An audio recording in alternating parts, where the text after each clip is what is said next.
3 weeks ago, I got a bunch of herbs from the store who came in a bag, and I decided to see how quickly I could get them to sprout, or if I could get them to grow roots. So let's look at what we have. I was really successful to get roots to grow on the mint and the basil stems. So if you're looking for a quick success, 3 weeks in, these roots are really impressive.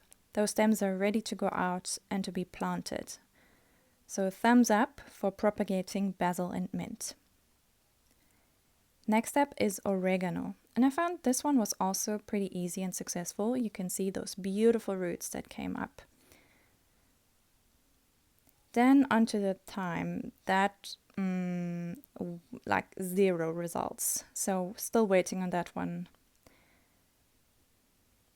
Parsley. Parsley is a difficult one because I read a few days ago that you actually can't really grow them from cutlings, but I haven't given up yet, so maybe it might still work. I really want to try it out.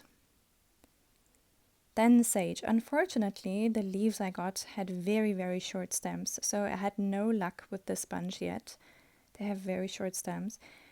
Here you can see there's no root growth after 3 weeks, but luckily I have a second set with slightly longer stems, and here is one that decided to root, but the success is not that great. For rosemary, you want to have green stems, but unfortunately all the stems that came in the bag were brown. Luckily, after 3 weeks I got one to grow roots, but ideally you want to work with green stems if you have access to them.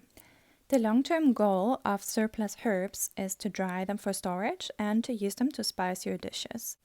Comment if you're trying to root your own herb cutlings as well, and let me know what your success is. All the best!